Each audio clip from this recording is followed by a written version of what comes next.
So hi guys, ayan ang aming kuya, kararating lang galing school. Alam niyo bang pagdating niya dito, may mga napulot siyang basura. Kaya ayan, galing sa school kasi pwede siyang makapag-walk ng mga almost kulang 10 minutes, malapit lang. So yung mga basurang nakita niya guys sa daan, ipinulot niya. Ayan, ang dami niyang bit-bit. So ayan, dahil sa spring na, dito pag spring talaga medyo marumi ang kasi nga mga dahon at kung mga ano pa. So ayan, gusto niyang gawin daw, i-save daw ang ating Mother Earth. So ayan, ang dami niyang natutunan din lalo na sa school. Ayan, pagdating naghanap agad ng garbage bag. Good job kuya. Save the Mother Earth daw sa pamamagitan ng pagpulot ng mga basura, lalo ng mga plastic, at huwag magtapon sa kung saan-saan. Kaya totoo nga talaga guys, pag nag-walk kami at pag may nakita siyang mga plastic or mga pinupulot niya, kasi bakit daw tinatapon ng iba, ganun. Ayan.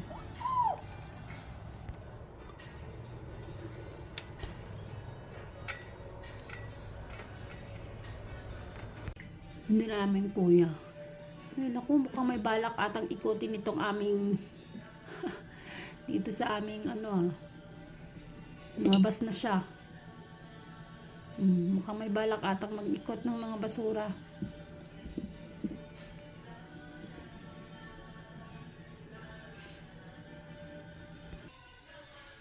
Good job ang aming kuya Sam. Big boy na talaga ang aming kuya. Ayan. Nako. Tinulungan na si Sam ng kanyang kalaro. Andun na sila sa kapitbahay. Ayan. May picker si Navina.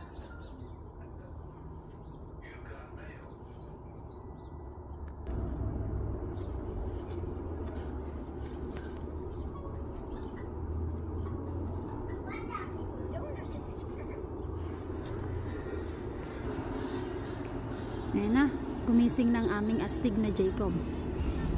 Ayan na. Alam mo naman aming Jacob, gaya-gaya talaga yan sa lahat ng bagay. Lahat na ni kuya na gagawin, gagayahin niya, as in lahat guys. Kahit mag-poop, pareho siya. Kahit mag-washroom, lahat, as in lahat ng gagawin ni Sam, ginagaya talaga ni Jacob. Yan, so kagigising lang niya.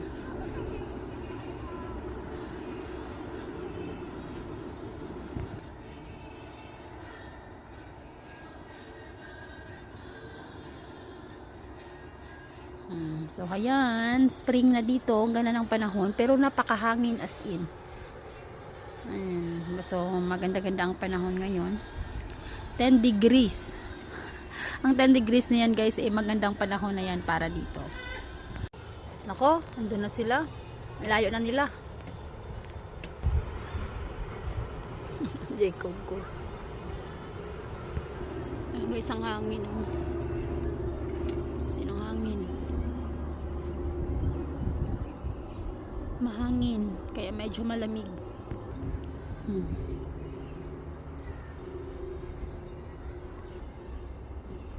So ayan guys, save the Mother Earth. Diba?